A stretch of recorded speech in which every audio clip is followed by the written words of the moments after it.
ada seorang lelaki pergi berjumpa dengan Nabi SAW. Dia bertanya beliau, sama seperti pertanyaan engkau kepada saya itu. Rasulullah SAW diam, tidak menjawab pertanyaannya itu, sehingga turun ayat ini, yaitu laisa alaikum junahun an tabtaghu fadlan min rabbikum. Tadilah Rasulullah SAW pun terus menghantar orang supaya memanggil orang itu, dan beliau membaca ayat ini di hadapannya, sambil beliau berkata, laka hajjun, engkau mendapat haji. Dengan syaratnya Imam Abu Dawud meriwayatkan daripada Abdullah bin Abbas bahawa orang-orang di peringkat permulaan haji, mereka berjual beli di Mina dan di Arafah dan di pasar Dhul Majaz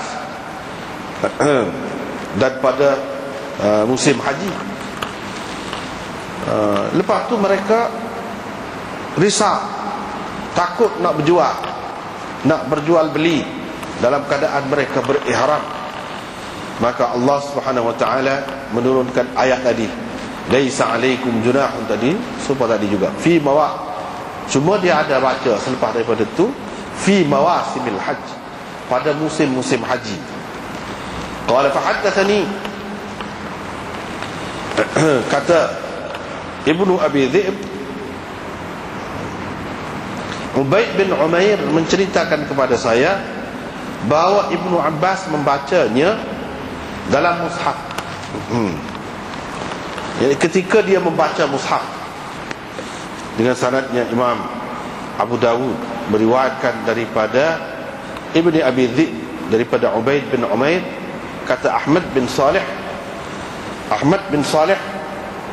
mengatakan sesuatu yang mana maksudnya ialah Maula Ibnu Abbas, daripada Ibnu Abbas,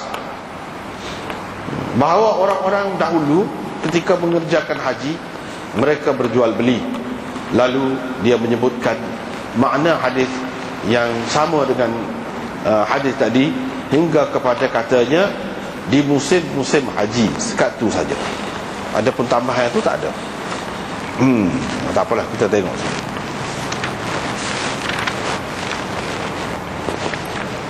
Habis dah kitab zakat dan sedekah.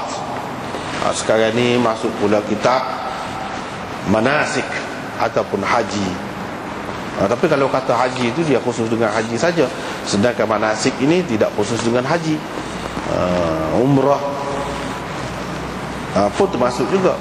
Dengan sebab itu kalau kata kitabul manasik, itu lebih sesuai, sebab lebih merangkumi, lebih umum. Lebih umum.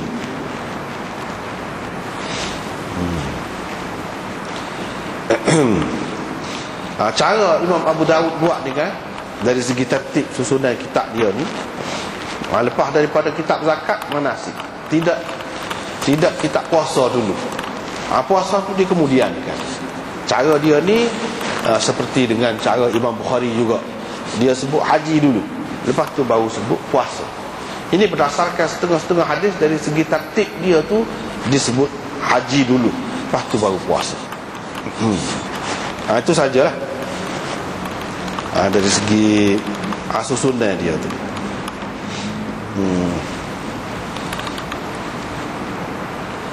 Kesimpulannya, manasik itu ibadat haji dan umrah. Cara kau itulah.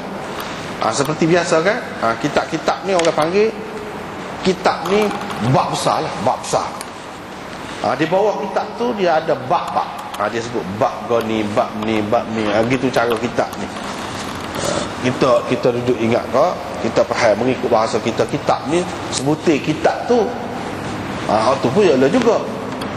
Dia guna juga perkataan kitab tu untuk bab besar di dalam sesuatu kitab. Macam di sini, Kitabul Manasik. Dia tak kata babul manasik. Bawah kitab tu baru bab ni macam-macam lah. Bawah kitab. Kitab tu dengan maksud ni di sini. Sebab apa? Kalau nak kira boleh di suku, buat suku, cara buat ni saja. Disebut Kitabul Manasik. Lepas tu Bab Fardil Haji. Mungkin dalam setengah-setengah tu tak ada pakai sambung selalu. Kitabul Manasik, lepas tu hadis. Setengah-setengah tu dia ada bab di bawah awal Kitabil Manasik sini ada Bab Fardil Haji. Bab fardu haji ataupun kefarduan haji. Kefarduan haji. Dari segi haji itu sebagai rukun Islam, sama seperti puasa juga. Puasa bulan Ramadan itu termasuk dalam al-ma'lum min ad-din bil-darurah, perkara yang memang semua orang tahu. Itu sebahagian daripada ajaran agama, rukun Islam, semua orang tahu. Dengan sebab itu menafikan hak ni menyebabkan rosak akidah seseorang itu. Tak usah cara lah dari segi hak sebut hak mana duduk hak mana, kemudian tu tak cara hak tu. Dari segi kedua-duanya adalah rukun. Fardil haji. Kalau nak kiranya dari segi perbincangan, banyaklah perbincangan tu. Haji, tentang haji. Antaranya yang biasa disebutkan oleh ulama-ulama, di bawah dia tu perbincangan tentang haji tu apa maksudnya, takrif haji tu dari segi syarak, dan seterusnya, sebab wajibnya. Yang keempatnya, segera ke tak apa, lambat-lambat pergi haji selepas wajib tu. Yang kelimanya, bilakah tahun difardukan haji. Yang keenam, sebab Nabi SAW takhirkan haji, buat apa.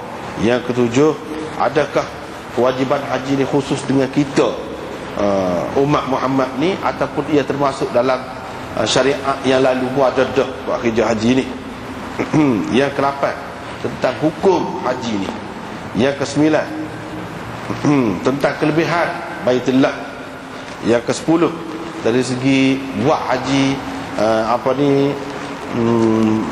menghapuskan, kafarah, kita panggil, kita kata mengkifaratkan dosa. Sejauh mana itu semua tu perbincangan dalam haji.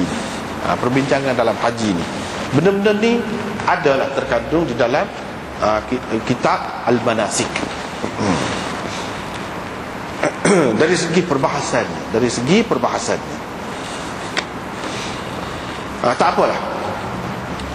Ulama berbeza pendapat tentang